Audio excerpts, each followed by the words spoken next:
Bem-vindo a bordo! Eu sou o Cláudio Luquezzi, esse aqui é o Kowalski e estamos começando mais um Documento Revista Asas, junto com os nossos parceiros, a Dassault Aviation, Elibraz, Amaro Aviation e Hangar 33.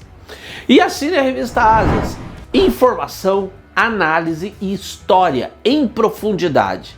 Um complemento, aliás, ideal aqui para o canal. E também uma forma de você apoiar o nosso trabalho, né, Kowalski? Então olha lá, vamos lá, porque pensar faz bem. Esse jato foi o maior supersônico que já operou em porta-aviões. E em seu tempo, era um dos aviões de combate mais avançados do mundo, tendo diversos sistemas pioneiros. E como se tudo isso não bastasse, tinha um design fantástico, belíssimo, uma verdadeira Ferrari em voo. O North American A5 Vigilante. O seu programa foi iniciado em 53 pela North American, para dar à Marinha dos Estados Unidos, a US Navy, um jato de ataque de porta-aviões capaz de atingir com poder nuclear alvos estratégicos do inimigo, leia-se a União Soviética. E o primeiro protótipo, o YA3J-1, voou em 31 de agosto de 58 e apenas 2 anos depois voava o primeiro da versão inicial de produção, o A3J-1, com o modelo se tornando operacional em junho de 61 e se tornando também o maior jato supersônico já operado em porta-aviões.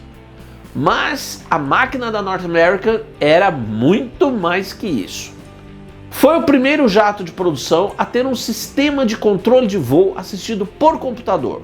O nosso hoje familiar FBW, o Fly-by-Wire. No caso do Vigilante, com um sistema mecânico de backup. Era um sistema analógico, não era digital, como os dos aviões de hoje. E só para constar, o primeiro veículo de voo com FBW eletrônico, como o do Vigilante, mas sem backup mecânico, foi essa Jabiraca aí, o veículo experimental de pouso lunar, que voou pela primeira vez em 30 de outubro de 64. E o Vigilante foi também o primeiro jato de combate de série a ter outro nosso hoje velho conhecido, o Head-Up Display, ou HUD, o mostrador ao nível dos olhos. No caso dele, o sistema era tão pioneiro que na época nem era chamado de HUD ou HUD, era o PPDI, de Pilot's Projected Display Indicator, ou mostrador indicador de projeção do piloto. E entre as informações que ele exibia estavam as da muito avançada eletrônica de bordo, que tinha também ineditismos, como o sistema computadorizado de navegação e ataque. Outras novidades, também nunca vistas antes, eram o radar multimodo com recursos para voo muito baixo acompanhando o terreno, o sistema de navegação inercial equipado com radar, o sistema de TV de circuito fechado com uma câmera instalada sob o nariz que compunha o equipamento da mira de bombardeiro, e o que para mim é a cereja do bolo, o Verdun. Sabe o lance atual, alardeado em vários caças modernos, o pessoal do marketing adora isso, da capacidade da aeronave combinar e analisar em conjunto os dados de vários sensores diferentes e até vindos de outras plataformas por data link? Pois é, 6 décadas atrás, o Vigilante foi pioneiro nisso. O Verdun era baseado num computador digital, o ápice da tecnologia eletrônica em sua época, e atuava não só gerenciando os principais sistemas da aeronave, incluindo os de missão, mas também integrava, em certo nível, claro, os dados dos vários sensores numa interface de apresentação muito mais ágil aos tripulantes. É brincadeira? Tudo que eu falei para você na mesma aeronave. E como com tudo isso, esse avião é hoje quase completamente desconhecido. Primeiro, até por suas missões, complexidade e sofisticação, apenas 156 foram produzidos. Só para comparar, quase 5.200 Phantom foram feitos. Além disso, ele operou por um tempo relativamente curto, de 61 a novembro de 79. E além de tudo que eu já citei, o Vigilante tinha uma aerodinâmica muito refinada, com dispositivos e superfícies móveis especiais, incrementando a sustentação em baixas velocidades para as operações em porta-aviões. Trazia ainda uma sonda para reabastecimento em voo totalmente retrátil, um extenso uso de titânio nos componentes estruturais e até mesmo a aplicação de uma película especial de ouro revestindo os compartimentos dos motores para diminuir a assinatura de calor da aeronave, através de um certo isolamento térmico dos motores para o restante da célula do avião. E apesar de ser um bichão, capaz de decolar pesando quase 30 toneladas, era um legítimo supersônico de Mach 2, ou seja, atingia mais de 2 vezes a velocidade do som e a mantinha em voo nivelado. Agora, nada superava a singularidade, digamos assim, do seu compartimento interno de bombas e como ele funcionava. Um dos pontos para se entender aqui é que o conceito era que o Vigilante não levasse qualquer carga bélica externamente, aumentando o seu sinal de detecção aos radares inimigos e também afetando a sua performance. De fato, a ideia era que ele fizesse o ataque em velocidade supersônica, e para isso foi descartado o conceito tradicional também do compartimento interno de bombas, com grandes portas que se abriam para o lançamento dessas, o que era difícil de combinar com o jato voando em velocidade supersônica. Então, a turma da North American bolou um compartimento de bombas que basicamente era um longo tubo entre os motores, olha aí na foto, com a abertura de lançamento na extremidade traseira, fechada com um cone descartável, que era alijado pouco antes do lançamento.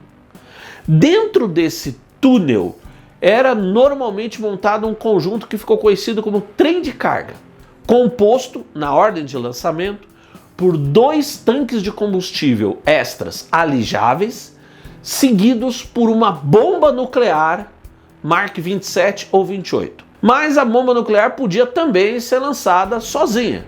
E havia ainda outras manobras, algumas manobras para lançamentos especiais. O sistema era de fato inovador e sem dúvida atraente, mas nem sempre as coisas funcionam como os engenheiros imaginaram. E foi o caso aqui. O sistema na prática se mostrou cheio de complicações e algumas bem, digamos, desconcertantes.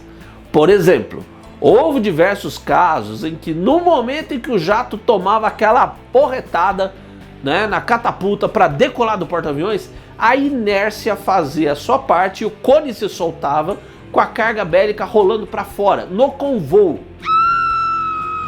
Imagina, ter uma arma nuclear ativada quicando no convoo do porta-aviões.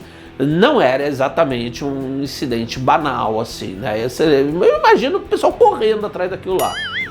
Um plano B, é sempre bom ter um, era que o Vigilante podia levar até 2 armas nucleares em pilares externos sobre as asas, mas isso comprometia, claro, a performance do jato e, portanto, a ideia de fazer o ataque em voo supersônico. Isso então foi um fator negativo na carreira do Vigilante como bombardeiro.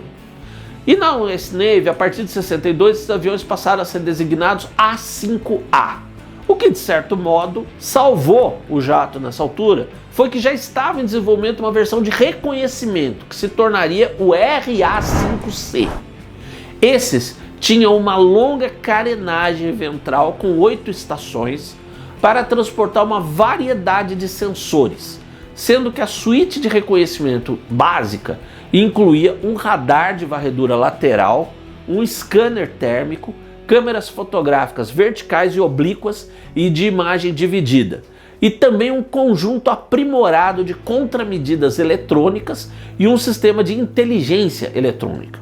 E além de seus equipamentos de missão especializados, diversos outros sistemas do RA-5C foram melhorados em relação àqueles do A-5A. E quando 2 dos protótipos estavam em testes, com sensores de dados de voo no lugar dos sistemas de reconhecimento, veio a crise dos mísseis de Cuba nas primeiras semanas de outubro de 62. E olha aí o que aconteceu. Era um sábado, 3 de outubro, e o gerente da North American do programa do Vigilante, John Fosnes, estava em casa, lógico, né? Quando recebeu uma ligação do Pentágono. E o militar do outro lado da linha, um cara do alto escalão, queria saber se os 2 protótipos podiam ter a instrumentação de testes removida e serem reconfigurados com contramedidas eletrônicas avançadas junto com as câmeras básicas. O John respondeu que sim, podiam. E quase caiu de costas quando o seu interlocutor lhe disse que ele tinha 24 horas para fazer isso. Havia a suspeita de que os soviéticos estavam instalando mísseis balísticos em Cuba, com alcance para atacar com poder nuclear o território dos Estados Unidos. Mas era necessário comprovar isso. De fato, no dia seguinte, um avião espião U-2 sobrevoou a ilha e fez algumas fotos. Mas as defesas antiaéreas cubanas vinham sendo reforçadas e um outro U-2 acabou abatido num outro voo no dia 27. Então, naquele mesmo sábado, antes que desse meia-noite, cerca de uma centena de técnicos já trabalhavam nos 2 RA-5C que ficaram prontos no prazo e colocados à disposição para missões reais sobre Cuba.